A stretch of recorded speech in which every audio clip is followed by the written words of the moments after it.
नमस्कार। इन खबर में आपका स्वागत है। केंद्र और पश्चिम बंगाल के बीच चल रहा टकराव थमने का नाम नहीं ले रहा है।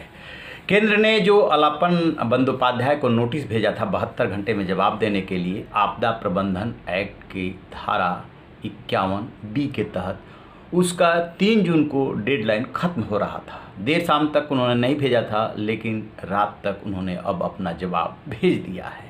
जवाब में उन्होंने जो लिखा है वो बहुत मज़ेदार है। उन्होंने कहा कि मैंने वही किया जो मैडम सीएम ने कहा, यानी ममता बनर्जी ने कहा। वो मैडम सीएम बोलते हैं उनको, उसी अंदाज में उन्होंने जवाब दिया है। और उत्तर दक्षिण परगना और दीघा के मैं दौरे पे था, उनके साथ था, मैं कुछ कर नहीं सकता था, इसलिए आने में देर हो गई। इस तरह का उन्होंने जवाब भेजा है। अब इसके बाद सबसे बड़ा सवाल ये है कि केंद्र का अगला कदम क्या होगा, क्योंकि केंद्र ने 24 मई को जो उन्हें 3 महीने का एक्सटेंशन दिया था, उससे पहले ही 31 मई को ड्यू डेट पे वो रिटायर हो गए। और ये सब कुछ राज्य सरकार के अधीन है, इसलिए राज्य सरकार ने मंजूरी दे दी और ममता बनर्जी ने अलापन बंदोपाध्याय को 3 साल के लिए अपना प्रमुख सलाहकार नियुक्त कर लिया। अब इसके बाद 2 विकल्प केंद्र के पास है। एक तो आपदा प्रबंधन अधिनियम के तहत जो नोटिस भेजा है उसका परीक्षण करने के बाद नेक्स्ट कदम उठाए। कहा यह जा रहा है कि चूंकि आपदा प्रबंधन प्राधिकरण के चेयरमैन है प्रधानमंत्री, उन्होंने मीटिंग बुलाई और उस मीटिंग में आप समय से हाजिर नहीं हुए, लिहाजा इसमें कार्रवाई हो सकती है और इसमें 2 साल की सज़ा का प्रावधान है। कोर्ट में जाके कितना टिकेगा कह नहीं सकते। एक विकल्प ये है।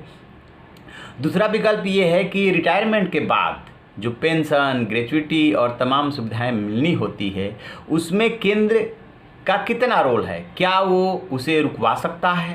क्योंकि कहा जा रहा है कि जो संबंधित डिपार्टमेंट है जो ऑडिट करता है, जिसमें फाइनेंस कवर होता है, उसका भी उसमें दखल होता है। हालांकि ये सब देना होता है, वो राज्य सरकार को देना होता है। अब ये दोनों ही परिस्थितियों में 2 विकल्प बन रहे हैं कि या तो ट्रिब्यूनल के पास पूरा मामला चला जाए, केंद्र कोई एक्शन ले और उसको ट्रिब्यूनल में चैलेंज कर दे अलापन बंदोपाध्याय।